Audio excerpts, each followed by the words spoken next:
welcome to Mission Evolution Radio Show with Gwilda Wiyaka, bringing together today's leading experts to uncover ever-deepening spiritual truths and the latest scientific developments in support of the evolution of humankind. For more information on Mission Evolution Radio with Gwilda Wiyaka, visit www.missionevolution.org. And now, here's the host of Mission Evolution, Miss Gwilda Wiyaka. Many believe that failing health and declining mental capacity characterize the end of life. But what if we could live long and die healthy? Mission Evolution Radio Show is coming to you around the world on the Voice of Canada Broadcast Network, www.vocbn.ca. Joining us from the UK to explore health and longevity is Sifu Peter Newton, the author of 8 Steps to Living a Long Life, the Earth Path of Taoism. Peter is a registered senior instructor and an honorary vice president of the Tai Chi Union for Great Britain. An expert in his field, he specializes in medical Tai Chi, applying Tai Chi and qigong as a therapy for a variety of health conditions. Peter has more than 40 years of experience and training directly with Chinese masters. His website, ChinaBridgeTaiChi.com. Peter, thanks so much for coming on the show. You're welcome. Peter, where did you train? You trained with Chinese masters. Did you go to China or did they come to you? The masters I trained with, strangely enough, they all had left China.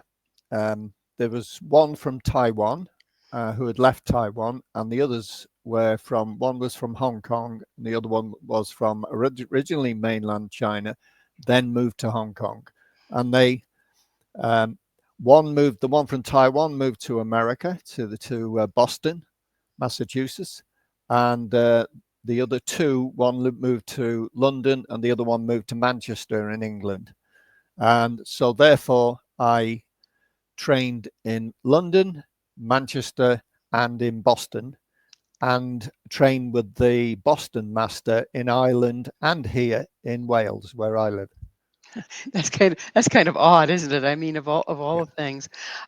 So how old were you when you took it up? I think it's 22, 21, 22-year-old, something like that. It's 45 years anyway. It's this January just gone. It's 45 years since I was introduced to these amazing life-enhancing arts. So, why not Taekwondo or karate? That's fine for self-defense, and you can evolve with maybe the spiritual side of it with the Taekwondo and that type of thing. But what suited me more was Tai Chi. I think I'm a right hemisphere. In fact, I know I'm a right hemisphere type of guy, and I like anything that involves mystery and mystical, and I'm very artistic in my thinking and in my way of conducting my life. So Tai Chi fit the bill for me. I did karate. I got a couple of belts, gradings, went through gradings, did karate. Wasn't right for me because it wasn't fulfilling that artistic need in me. I did Aikido, that helped, but I was being 6'4". I kept bruising my ankles when I was being thrown, big, lanky, long legs. So I moved out of Aikido and I found Tai Chi, and Tai Chi was perfect. It was the thing I was looking for, and since then I've never looked back, really. So what's the difference between Tai Chi and qigong? Well, Tai Chi, the full title is Tai Chi Chuan. Tai Chi Chuan means grand ultimate boxing. So by the sound of that, you can tell it has a martial arts core, really. The core of it is martial arts. Whereas Qigong, Qigong, which means energy exercising. It also means exercising using the air throughout your body. So that is purely for your health. And that particular one, Qigong, has more of a medical side than the Tai Chi Chuan. Tai Chi Chuan medical applications have only appeared in the last 10 years. whereas qigong goes back 7,000 years in history, and that has been applied for medical conditions and for generally keeping us healthy, you know. But So yeah, I'm sorry. carry on. So you also trained in qigong. I train, my teachers are usually find, if you go to a Tai Chi teacher, you'll find they are Tai Chi and qigong specialists. That's what they do. It's always, the both of them are always tend to be taught side by side. So you do these special exercises, and they teach you about the health benefits of them, and then you'll flow in to do your Tai Chi martial arts patterns and also disciplines, and even in my case, I did contact sports with let's say sports contact Tai Chi Chuan, where you're actually physically connecting with somebody, you know. Both of them tend to, more than other martial arts, tend to work with energy, don't they? I've Yeah. I've seen people doing Tai Chi, and they're working energy between their hands. I can see that. Yeah. And so Qigong is also moving energy. Yes. They're brother and sisters. They Hmm. are literally, they've come from the same core. Both use energy. They both stimulate energy and regulate energy. Tai Chi Chuan, the boxing side of it, they were noticing that the more people who were practicing Tai Chi Chuan were actually getting healthier and healthier the more they did it. And so it started getting more of a reputation for being a healthy discipline. Whereas if you practice qigong, you know what you're going to get. You know it's purely for your health. But the Tai Chi Chuan, that almost came as a surprise, I suspect, to going back hundreds of years, that they realized the people who were practicing it were actually living longer and becoming healthier as the further they went into it. And it's all about posture and the great postures that they create and the circulation of energy. Well, I know that Ida Rolf recognized. She created Rolfing, Yeah. and deep body work and structural integration, basically. And Mm. and she discovered years and years ago that if our structure is in a proper alignment, we move energy through our body, and if it's not, that energy is impinged and starts building charges that develop illness. So it sounds like the same principle. It is the same principle. It's exactly the same. And it's, as I say, thousands of years ago. How enlightened were they to understand all this? Um, I'm sure the average person who looks at acupuncture, and when that also goes back 5 to 7,000 years, you ask the question, how did they know all this stuff? How did they understand these invisible meridians of the body, which science has proven now exists? Energy is actually coming out now and being talked about more of the electric body. Our bodies are, circuits of electricity. They have circuits of electricity flowing through them, but the electricity is what they call chi. And so, like electromagnetic energy, it's particle energy, it's universal energy, it's energy coming from the outside, energy being stimulated through your food and your drink, through your breathing. It's all a combination of different sources create what is called the life force chi. So your life force chi is what's flowing through the body, and posture releases it. And that's the big thing. And when I'm out teaching, I'm absolutely on the ball with people when they come to train with me. I immediately, the first thing I do is assess their posture, and then I tell them about what they've been experiencing. And they're quite surprised that I know what they've been experiencing. It's because I understand posture and the effects of poor posture on the human body. If you're doing an exercise that increases the flow of energy, but you're not in postural alignment, do you start building charges with that energy, or does it just get blocked, or what goes on there? Chinese call it stagnation. Your chi stagnates. Chi being this life force energy that is meant to flow like streams and rivers. If you are living a life with poor posture, you'll find that your chi will stagnate in the body. And by stagnant chi tends to be the first step towards disease. When the body is at ease, you'll find that your circuitry is open. All your blood vessels, all the electric body's open, your joints, your muscles, the cardiovascular system of the body, everything is open and unimpeded. Then you'll find that your chi, life force chi, can go everywhere. And that includes the cells in your body being serviced correctly. And when the body is open, you don't get stagnant zones. And it's the stagnant zones where dis-ease appears. An open body has ease, completely is at ease, where i.e. flowing, but a stagnant body has dis-ease. And there's the origin of disease, is through stagnation. Well, I find it very interesting that we're just now starting to do studies on chi and the energy that Yeah. moves through the body and the meridians, and yet Western medicine doesn't take it into account at all. So, No, you know, I think it still wasn't that doesn't to a certain degree. You're right. It still doesn't. because the Oriental people worked with energy, and the Westerns learned medicine by studying cadavers. Yes. Yeah. No I mean, energy present there, right? no. I mean, they do see things. I think Western medicines they're all trying to improve the circulation, because they'll talk about circulation, that the heart needs to have correct, the soft tissues of the heart need that circulation. Your lungs need to be able to be healthy and have circulation. So they know the importance of circulation. But they talk about the things that they can see, i.e. the blood flowing, the lymphatic system, the air flowing into the body and how it then changes through respiration into the bloodstream and comes out from the bloodstream. They see that. Science can see that. Medical science can see that. But what they can't see is the most important thing is your life force, electric energy of your body that is keeping you alive. They can't see that yet.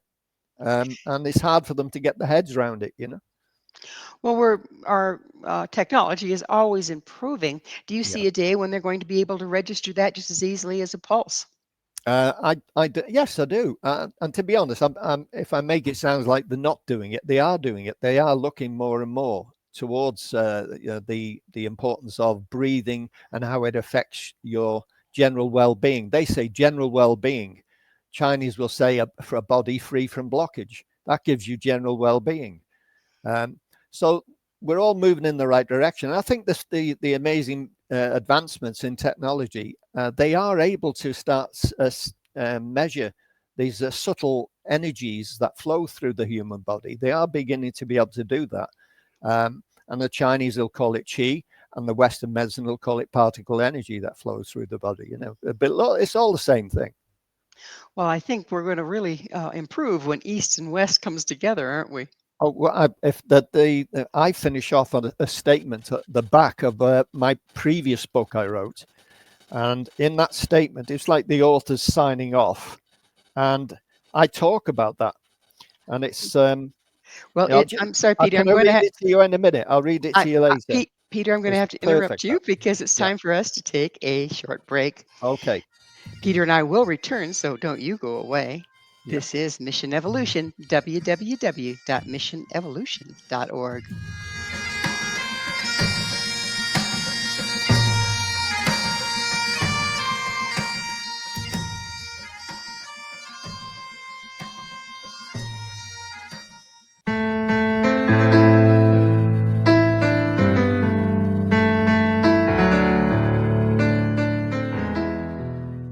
Just breathe.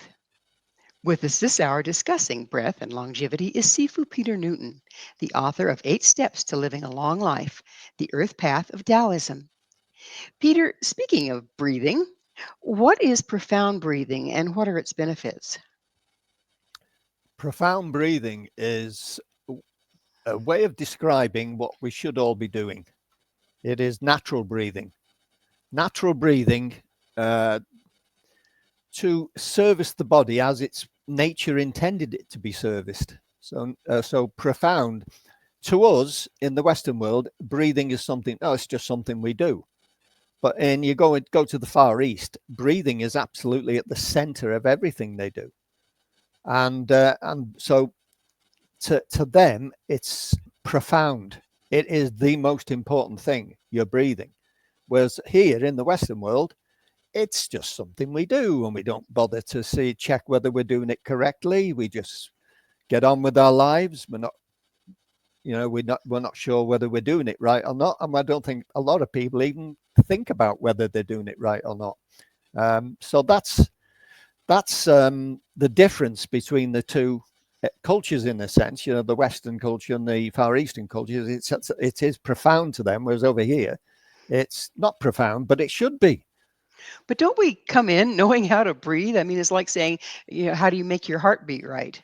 Yeah, it's breathing is natural, obviously, because it's the first thing you do when you're born. And it's the last thing you do when you die.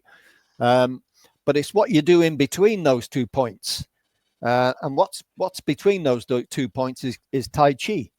Tai Chi is yin and yang, and it's the balance of your breath, natural balance of your breath. You breathe in comfortably and you breathe out comfortably with no restrictions.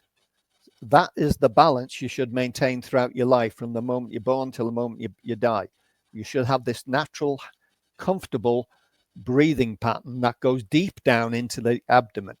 And in the Western world, they're catching up. We are catching up. I mean, there's people like me out there. We're all over the place now in the Western world, highlighting this to us Westerners, that breathing should be sourced from the abdomen, not sourced from your mouth high up in your chest.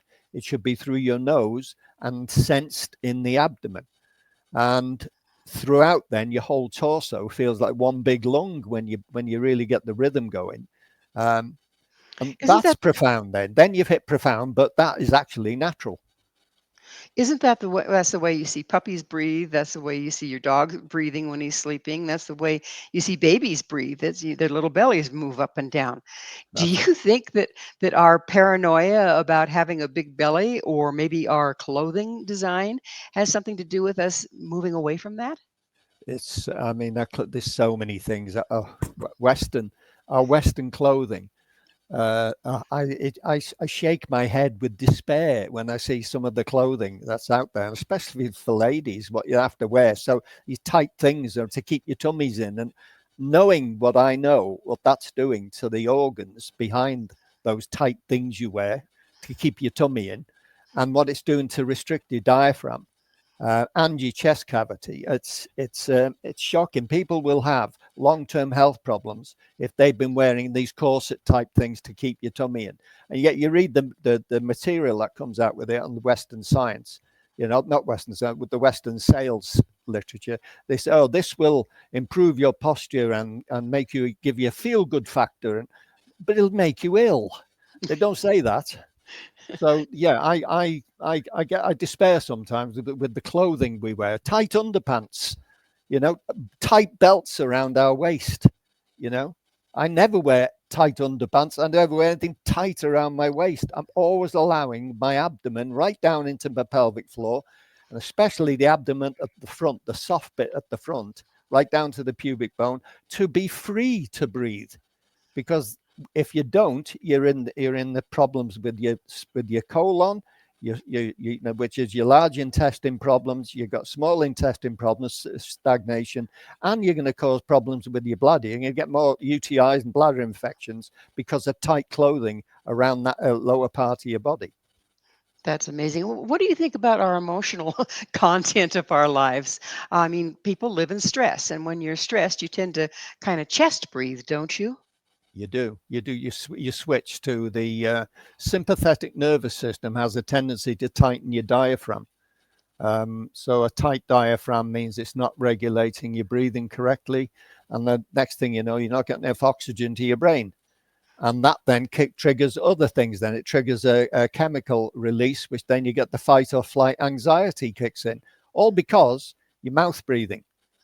Mouth breathing is not at all good for us. It's something which, as I say, I go out there, I write books on the subject. I go out and I teach it twice a week. I'm out teaching, and I teach online. And I'm always going on about the switch from mouth to nose, because nose breathing fills the base of the lungs, the bottom third of your lungs, which is the most important part of your lungs, and it deepens the diaphragm action, and it cleans the air, chemically cleans the air as it's going into the base of the lungs, so that the bottom of the lungs, the alveoli, they're called, they're the little gas exchange portions of the lung.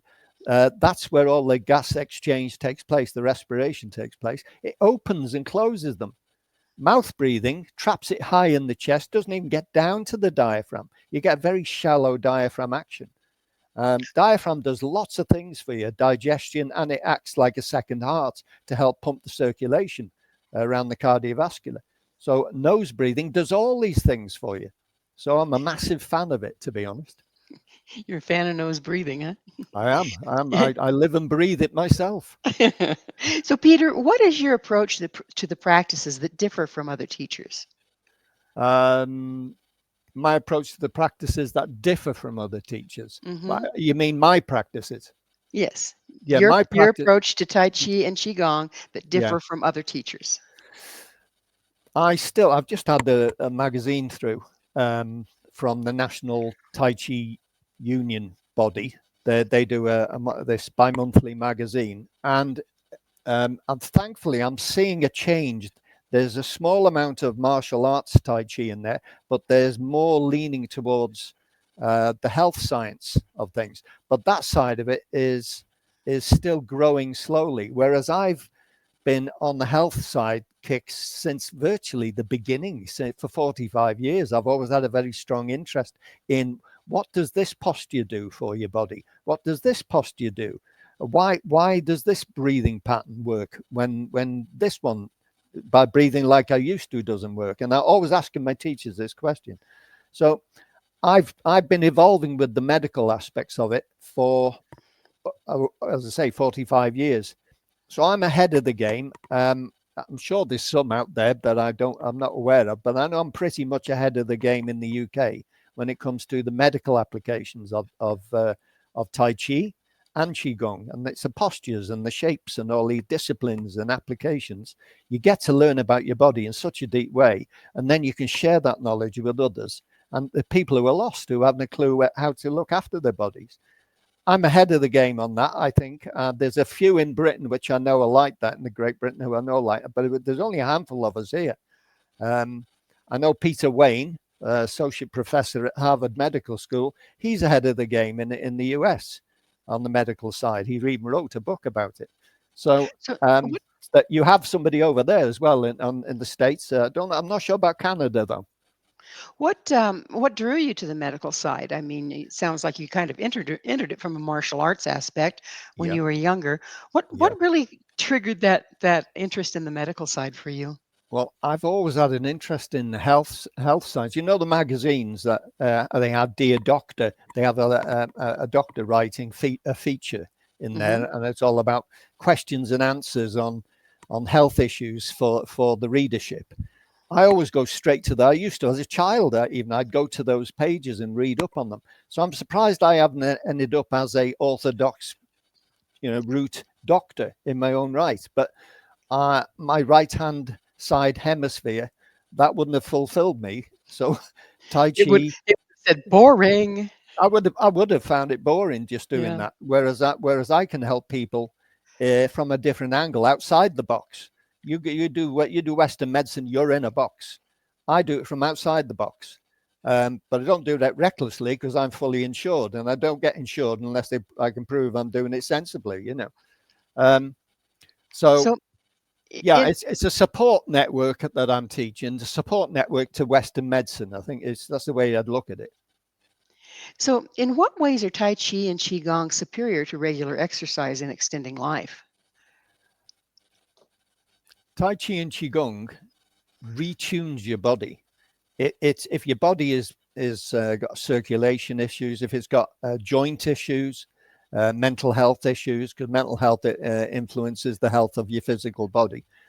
Tai Chi Chuan, Tai Chi, if you practice it purely for the health science, and Qigong, I can't think of yoga's similar, does a similar thing, but yoga doesn't do the complete package in the same way that Tai Chi and Qigong does. I know that because I've lots of yoga teachers have been coming to me and training with me over the years. So it completely, it rebuilds you head to toe. It's a rebuilding science that it puts your shoulders, your neck, your spine, your knees, your hips, your feet positioning, your walking gait, your sitting, how to sit, how to breathe correctly, deep into your diaphragm through the nose, biorhythms, circadian rhythms. It resets everything for you. How to use your mechanics of your body correctly so that every time you move, it's therapy. And people who don't know this stuff, you'll find every time they move, they're actually putting wear and tear on their bodies and damaging their bodies. Whereas once you get this science, every time you move, it's therapy every time. And that's why I say I'm in my 70th year and I haven't got a hint of arthritis. And my posture is as good as it's going to get. I've got springy tendons. I move like I was when I was in my 20s physically. So I do what I teach. I don't just read about it, study it, and then teach. I'm actually it. I'm one of those. You too could be like me.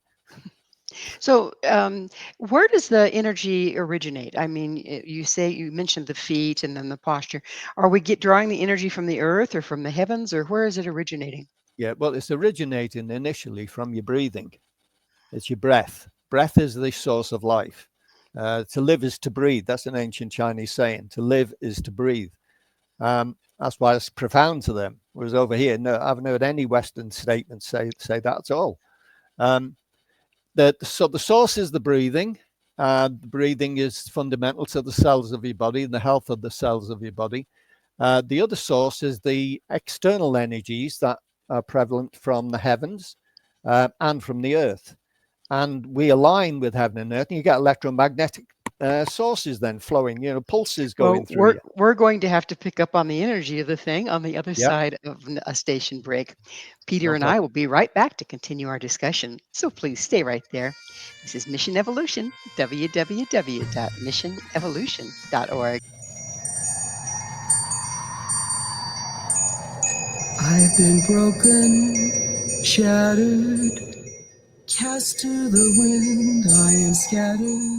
If the practices are so ancient, how can they help us today? This is Mission Evolution, missionevolution.org. With us discussing Tai Chi and Qigong is Sifu Peter Newton. His website, ChinaBridgeTaiChi.com. We were talking about, Peter, energy and energy flow. And it Yeah. seems like that's such a huge issue that's overlooked in the West. And you had mentioned, I asked you where it came from. You said the breath, the heavens, and the earth. Mhm. Would you say a little bit more about that? What energies are coming from the heaven and the earth? Well, it's the forces of gravity, for example, from the heavens. There's particle energy coming in. Science. You need to speak to physicists, and they'll give you a complete breakdown of what's coming in from the heavens through the earth. There are particles coming in, and they go through us. We are made from the dust of the cosmos. Carl Sagan said that, the famous late scientist. So we are part of the universe. So what affects the universe affects us. So the universe energy is everywhere. It's not just inside us. It's in everything, as you can see, in the grass, in the shrubs, in the trees. It's in other creatures. It's in the air. Air is energized. The sun's rays coming in from the heavens. The particles of the sun.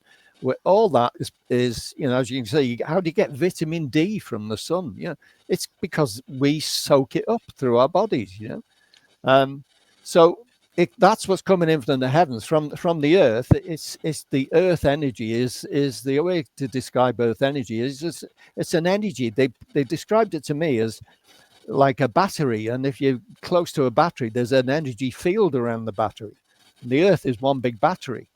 So we're and you heard about ley lines. So ley lines running through the earth. There's places you can stand on the earth where your body will actually tingle. I've done it. I've been to places and I've stepped into a stone circle area, and my whole body went tingling with the energy in it. Avebury was Avebury in Wiltshire was one place which surprised me. I walked into the Avebury Circle there, and I got whole body went tingly. But I'm open, so I tend to be more like a receiver. I pick it up.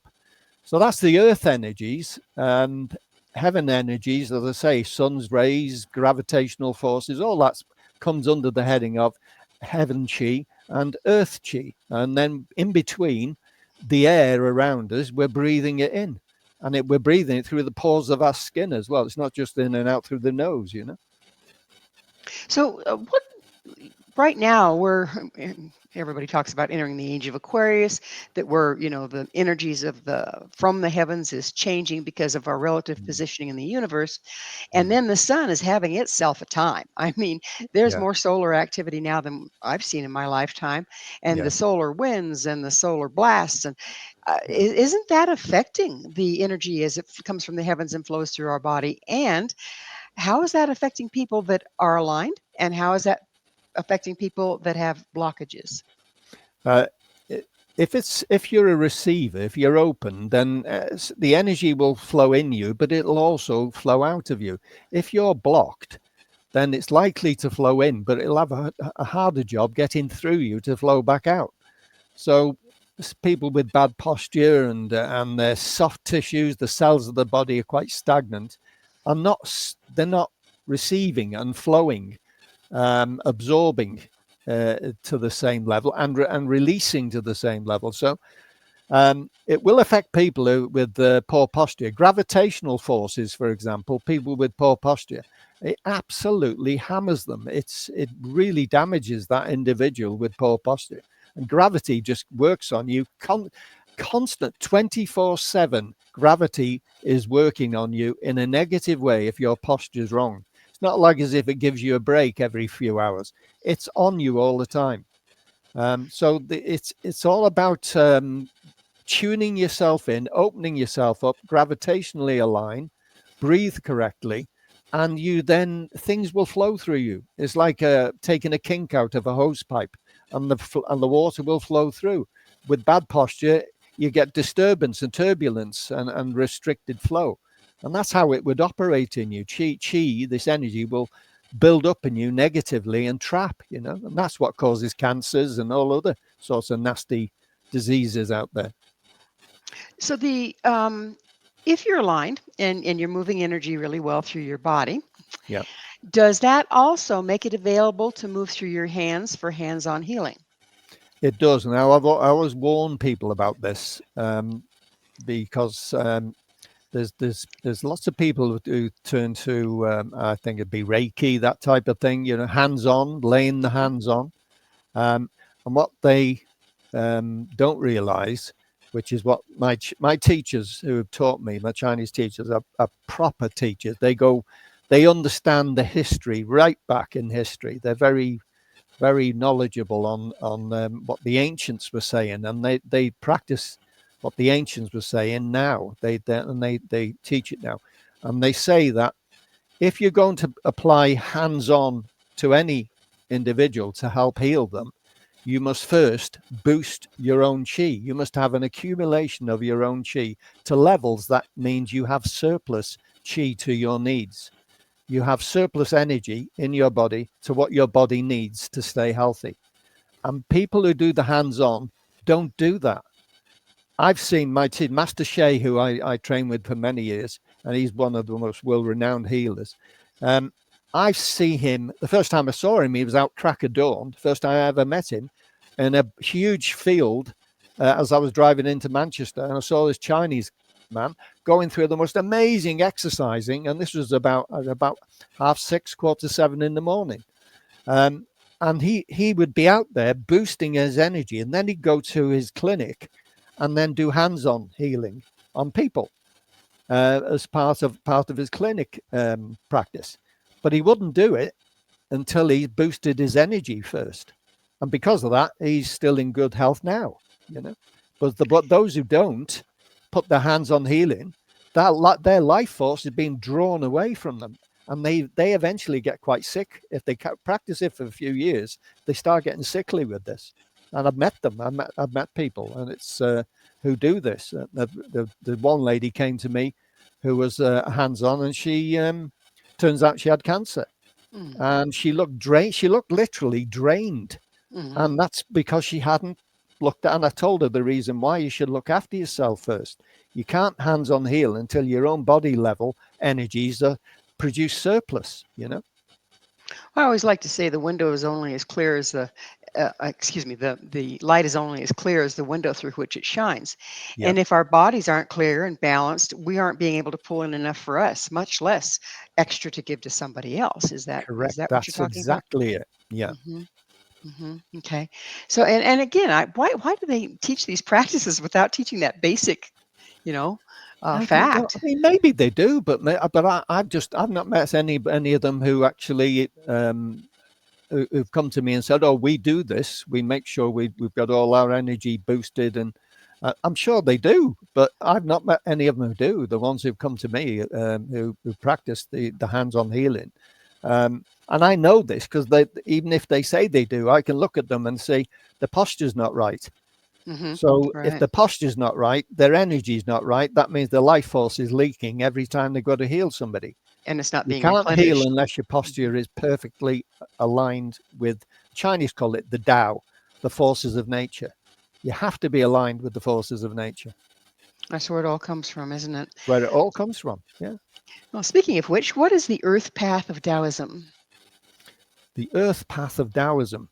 Right. Well, the earth path, there's 3 paths, and they way back, we're going back about 800 years, and between 800 and 1200 years ago, that's where the first signs of discussion appeared about the 3 paths. Now, the 3 paths are, we have an earth path, which is what's called the lower. So these are the names they described about these paths. The earth path, which is the one I'm writing about, is classed as the lesser or lower path. And that earth path is all about people who are lost, who are struggling with their health, who are lost in terms of mentally lost as well, as in they've lost the way, the low self-esteem, or even if the health's in reasonable good order, but they just feel like there's something missing in their lives. When you put yourself on the earth path, it gives you purpose. The earth path is basically retuning your physical body whilst you're here on the earth. Whilst we live on this earth, you then, over a period of time, you retune yourself so that you're back into this natural flow in your body that you have when you were children. So as you become adults, you lose the flow of the natural energy because life starts to kick you when you get to a certain age, and distractions, and next thing you know, you're not as natural and as open as you were when you were a child. So the earth path brings this sense and spirit of the child back to you, and you then carry on with it throughout your life. And that earth path then is the path of good life, good exercise, living in accordance with the principles of yin and yang. That means balance, creating a balance and a center line for you to live your life along. And no extremes. Do not do anything of extreme. Keep to the center and get a nice steady flow. And that's the earth path. That's what the earth path creates. And that's what this book is about, the 8 steps to living a long life. It sounds It's like the about earth. that. It sounds like the earth path would really keep you present and grounded.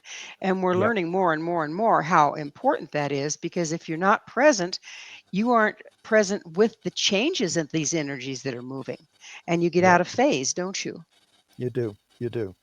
That's I mean, I've come across recently some more about the earth path that this is going way back. This is the actual words that they this was 800 years ago, from works that were called the 7 Taoist Masters. They say, do good deeds. So to be on the earth path, do good deeds to prevent the original nature from being tainted.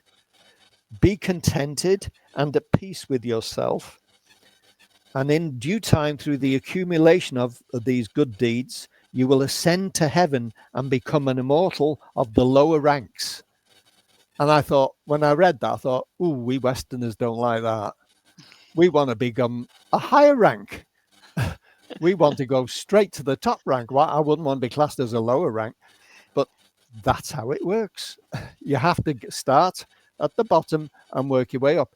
It's a massive achievement in your life. If you and very, very few would ever achieve it in our lives now, if you got to the point where you became an immortal of the lower rank, that's massive. That's enlightenment. But it's how it's described there. You will become an immortal of the lower rank. So I suggest don't even think about that. Just think about working to this original nature in your mind and body. And the original nature is what you're born with. What they mean is the mind Peter, and body that you're born with. It's time for us to take another break. No problem. Peter and I will continue to explore health, longevity, and Tai Chi and qigong. This is Mission Evolution, www.missionevolution.org.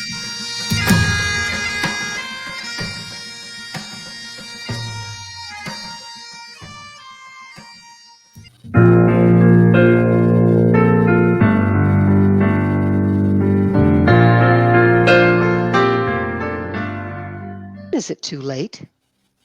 This is Mission Evolution, missionevolution.org. We're continuing our discussion with Sifu Peter Newton. His website, ChinaBridgeTaiChi.com. Peter, how long does it take to see results if you start practicing Tai Chi? Results are instant. And it's all about making sure you get the right teacher.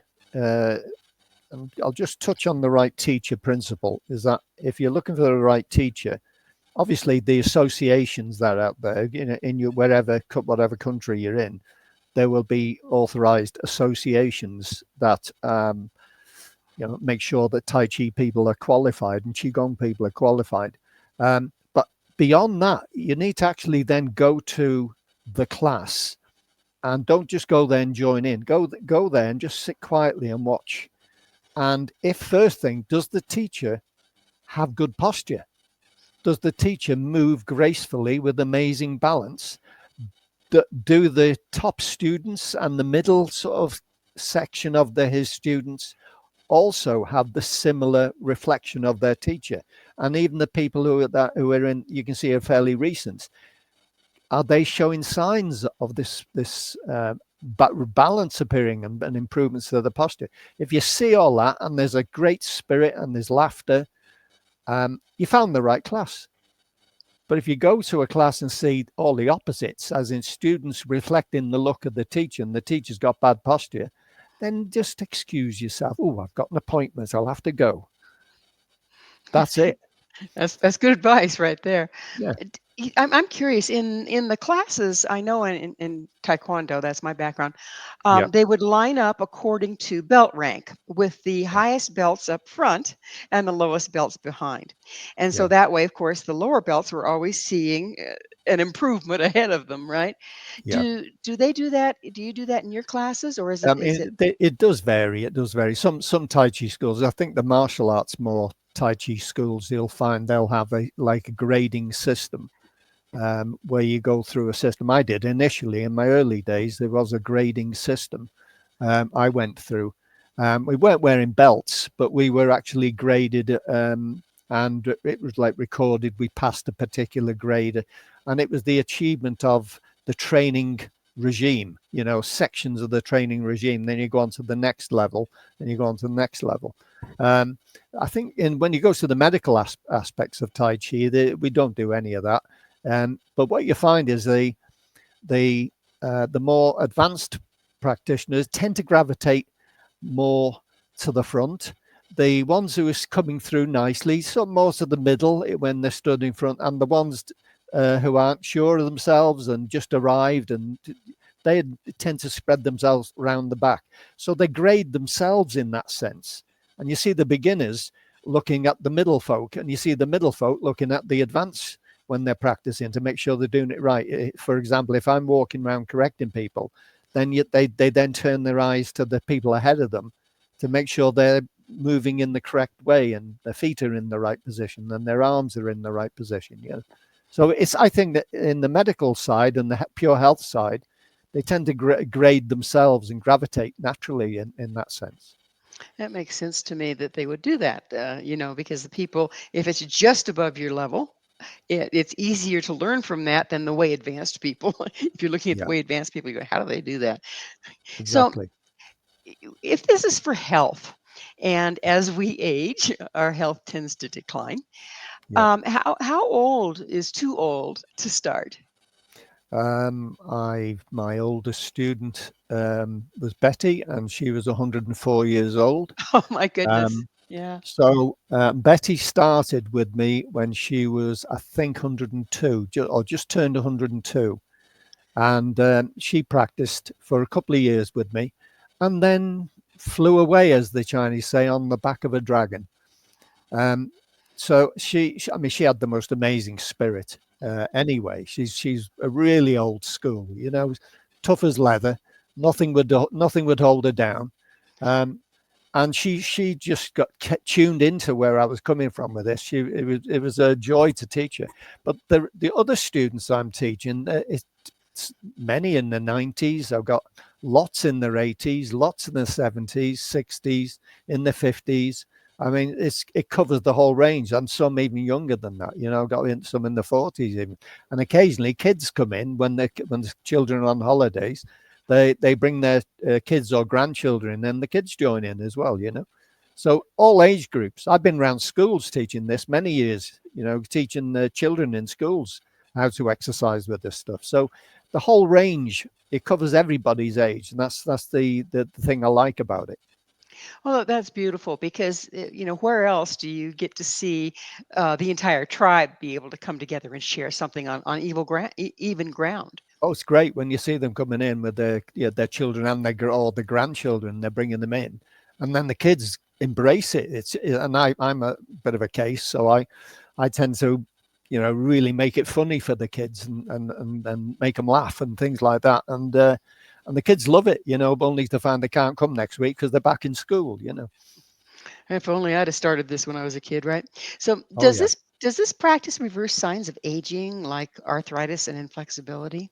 It certainly does. It slows it down. That's what the science, because science, there is absolutely millions and millions of pounds or dollars are being spent on research into this stuff, because science is proving that this stuff works, and and what they're finding is it's working now. I mean, there's this particular study talked about aging. An interesting Malaysian study has found that a group of senior Tai Chi practitioners, that means people who've practiced for more than 7 years. So if you're from a beginner and you go up to about 7 years of practice, have higher levels of normal DNA and lower levels of degraded DNA than the control group.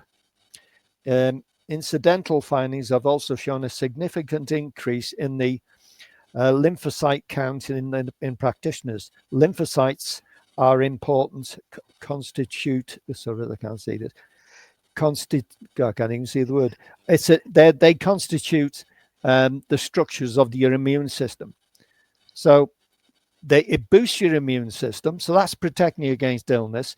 And at a DNA level, okay, they're saying one of the main causes of aging is cell degradation of your DNA quality.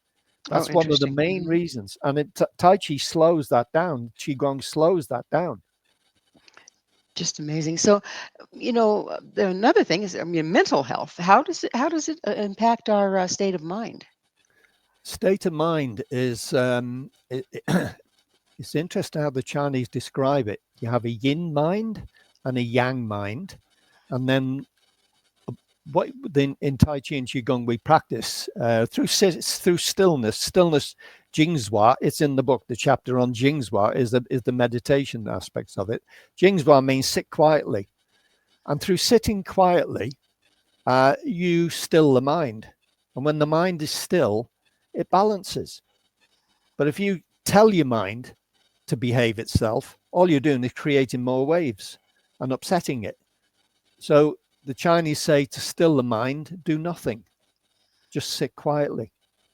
And that's part of Tai Chi. And when we move, when we actually practice these sequence of flowing movements, you end up actually practicing in quite a meditative state. So it becomes like a moving meditation. And it's that moving meditation that keeps your mind still, even when you're moving. And eventually you get to feel how to maintain that meditative state of mind in your daily movements in life. So eventually you become one relaxed, meditative, flowing creature. And that's what Tai Chi and Qigong will do for you. So it's like you're building by doing the practice, and then getting where the practice is pretty well ingrained. You have body memory of it. Then Yep. you can add the meditation. And so you're building subroutines. And then once that's pretty well established, then you can kind of carry it out into your life. Is that the progression? Brings it into your life. I mean, I used to work in a high pressure business environment, and I worked on multi-million-pound projects. I was quite a senior manager in the construction industry in the UK. And I was the one that all the other members of the team were coming to when they had mental health issues. They'd come in and say, "Oh, well, I can't cope. I just don't know what to do. I can't sleep." And I'd say, "Well, try this, try that." And when eventually you start thinking, "Yeah, I need to do this for a living." So I was part-time Tai Chi up till 1998, and at 1998 I jumped ship. So, and that is because I was applying this and helping people in their everyday lives. In a very stressful environment is what's called fast track construction, which is what I was into. And I was the one, that was the guru. I was the one they were coming to. Even the directors at the head office called me in. I thought I was going in to get made redundant. And they called me in, the top director called me into his office to say he's been diagnosed with blood pressure. What should I do, Peter? I was the guru in this huge international company. Peter, do you think that that's because of, again, being present and being still kind of attracts people? They go, I want some of that. They do, because you can see it in people who have achieved it. You can see, you just got to be close to them. You just got to just walk into the same room as them and see them. And you think, what is it about that person? And it acts like an attraction. They're attracted. We are. If you feel like you're lost and you haven't got all the flows and your balance isn't there, you see somebody who's got all that, you're drawn to them. You say, what is it about that person that I don't seem to have that? And you're curious, I want some of that, Do you think it's also I think that's what it is. Do you think it's also the energy flow? I mean, people that are, that practice have increased energy moving, don't they? You do, yeah. We call it external chi. The chi flows not just around your body or over the surface of your skin. When you're in full flow when I'm in full flow, for example, with my teaching, because as I'm teaching, I'm actually using this stuff. I'm practicing it. So my teaching means I'm applying it to myself at the same time. And people can feel, I often come up to you, I could actually feel what you did then. I actually felt a pressure on my body when you moved your hand forward. And that's the energy, particle energy, leaving my body and expanding out into the room. And it affects them physically in a good way, but it's also the spirit of it, of the teaching. If you keep it as it's supposed to be, taught with lightness and happiness, happy chi, it lifts their mood. And when your mood's up, your immune system's up with it. Well, Peter, I can't believe the time's almost out, but thank you so much for coming on the show and sharing these wonderful practices with us. Oh, yeah. So go out and seek a good teacher and get on the earth path. And the earth path then will give you a long and healthy life. Our guest this hour has been Sifu Peter Newton, the author of 8 Steps to Living a Long Life, The Earth Path of Taoism. To find out more about Peter, where you can find his books and all he has to offer, visit his website, ChinaBridgeTaiChi.com. This has been Mission Evolution with Gwilda Wiyaka. For more information or to enjoy past archived episodes, visit missionevolution.org. But please be sure to join us again right here on the Voice of Canada Broadcast Network, vocbn.ca, where this mission will continue, bringing information, resources, and support to our evolving world.